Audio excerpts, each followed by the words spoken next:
Well, as you heard from that clip, South Africa will learn just how much the KZN floods and the high spate of load shedding would have impacted the economy in the second quarter of this year. To discuss this and more when it comes to what we can expect from Statistics South Africa, we are joined by Nicky Weimar, who is Nedbank's chief economist. Nicky, thank you very much for joining us this evening. The Reserve Bank, Nicky, predicted that the floods in KZN and more extensive load shedding are expected to result in a contraction of 1.1% in the second quarter. What are your thoughts when it comes to this one? Because I did actually catch up with the guide to the economy that you actually released last month. Yeah, well, our thoughts were initially very similar, but we have quite a lot of information now. We have got all the high-frequency numbers up until the end of June, so we've got a sense of what played out in the second quarter, and obviously sharp declines in mining, manufacturing production, wholesale, retail, motor trade. And if you add all that together, then it looks like it could actually, at the end of the day, be closer to a contraction of minus 1.4% quarter on quarter. So the second quarter compared to the first quarter. So yeah, unfortunately, it still looks like we set for contraction. And again, we just had so many shocks to contend with, so many unexpected events, most notably, of course, the floods, and then that very intensive bout of load shedding we had that contributed to the loss of momentum. But there were other factors too. We had strikes, and we had a situation in the rest of the world where China, who is, of course, a major consumer of commodities, entered very strict lockdown. You had Shanghai, the world's largest port, under lockdown for an extended period of time. Their GDP contracted over the second quarter. Global growth slowed. So all of those factors weighed on us. Nicky, let's talk about what you also mentioned in that guide to the economy, saying that inflation is likely to remain elevated, ending the year around 7%. But many believe that we may have reached a peak of inflation. What are your thoughts on this? Are we at a peak right now? Can we breathe a sigh of relief? I think that's definitely the case, and our forecast also reflects that. So the number we had in July, it was a very scary number, 7.8% inflation, way above the Reserve Bank's 4.5% that they target, also above the upper limit of the inflation targeting range. But we do believe that's the peak. And I think there's evidence to suggest that is the case. I mean, if you look globally, we got to the 7.8% because of a surge in global oil and food prices, amplified really by supply chain bottlenecks the world over, and also by a weaker rand. And this surge occurred off a low base, so we were coming from a low level. And a lot of that is now starting to reverse. We've seen oil prices recede globally. We've seen food prices come down quite rapidly at a global level. So that's all good news. Over time, that's going to start filtering through into our inflation. And we're also seeing through what we call the purchasing manager indices, reports from different countries that companies in both the manufacturing sector and in the services sector are starting to experience better delivery times. Some of these supply chain bottlenecks are starting to ease. So that's also going to start bringing prices down. And once China opened Shanghai, we have seen shipping costs come all the way down. It's literally imploded. So globally, things are starting to look a little bit better from the inflation front. And over time, that will tick through into our inflation number. So coming off that high base, we should start to see some relief. Which sectors are you expecting to see having not contributed positively to the second quarter GDP when you look at all these elements and factors that would have actually had impacted our performance in the second quarter?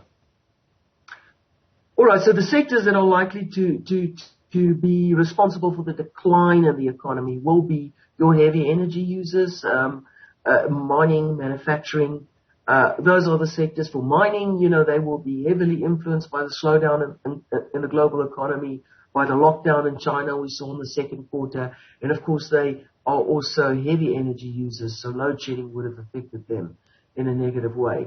As for manufacturing, we know that they took a hit from the floods in KwaZulu-Natal. KwaZulu-Natal has a fairly, there's quite a high concentration of manufacturing industries based in KwaZulu-Natal. We saw during the riots that manufacturing was significantly affected, and the floods would have had the same impact.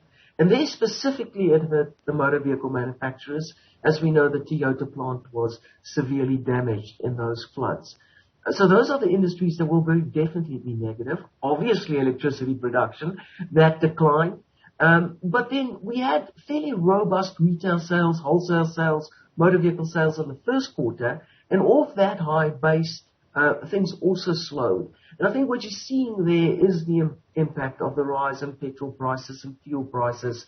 It was starting to, put pressure on households' purchasing power. It was starting to drain their income, and it was starting to undermine confidence. And as a result, we do anticipate that, we know that they did pull back on spending.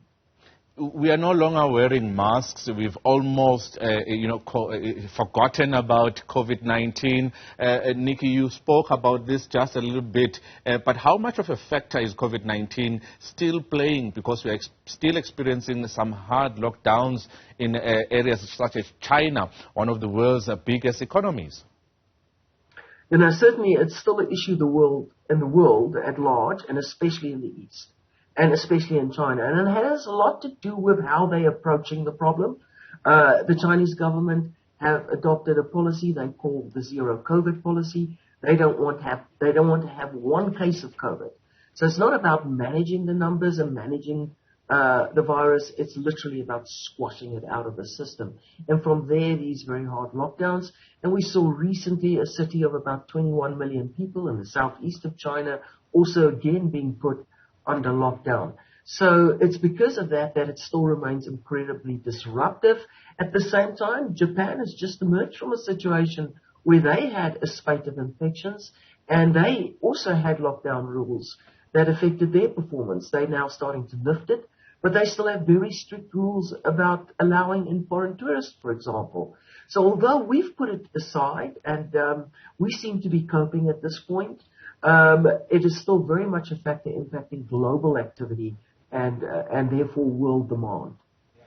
Before I let you go, Nicky, the economy is about money exchanging hands, money moving around. And the expenditure breakdown of GDP, actually in your guide, you said that it showed that the momentum came from robust spending by households and government. This is reinforced by further improvements in fixed investments. Talk to us about how the outlook looks right now as we look ahead of the rest of the year. All right, so if we put aside the shocks of the second quarter and we look forward, I think there will be some normalization. From a consumer spending perspective, we do expect consumer spending will remain positive. The growth rate, in other words, the rate of increase in consumer spending, is likely to moderate. It is likely to be a little bit softer. Even as inflation starts to come down, what tends to happen with things like rising prices is initially households cope. They're not pleased by it, but they cope. But over time, it accumulates and the pressure mounts and it builds. And we think those delayed effects of the rise in inflation will start to weigh on consumers and, very importantly, of course, higher interest rates. The central bank is in the process of trying to deal with inflation, trying to anchor inflationary expectations. They're moving interest rates higher. And that is especially something that impacts your middle to your higher income groups, the people that tend to have a lot of debt. And inflation is particularly damaging to your lower income groups because they don't necessarily have that much exposure to debt. They don't have mortgages, they don't have installment sales or vehicle finance. But of course, inflation just erodes how far their money goes and how much they can buy with their money. So we do think that is going to keep consumers measured. They will continue to spend. They'll continue to contribute to GDP, but at a measured pace. As for government spending, it's actually been stronger than perhaps they can afford it to be. We've seen that in the first quarter. We know government's finances are in a little bit of a better position, but it's not in a good position. So for government spending, we expect marginal increases, but we don't expect a rapid growth in government spending. And then we'll get a bit of a boost from fixed investment. I think this is the best news for South Africa. We are seeing a little bit more fixed investment activity out there. Listen, not nearly to the extent that we need it, but we are seeing more activity. And it's specifically in things like road infrastructure, water infrastructure, and we're also seeing a flurry of renewable energy and embedded generation projects. So that's all good news for us. Maybe over time, it will also start to ease the energy constraint a little bit.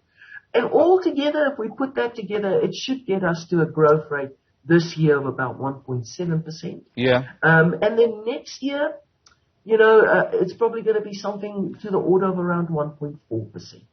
I'm afraid we'll have to leave it there when it comes to tonight. Nicky Weimar is the chief economist at Nedbank Group, and she talks to us about the GDP, what we expect tomorrow.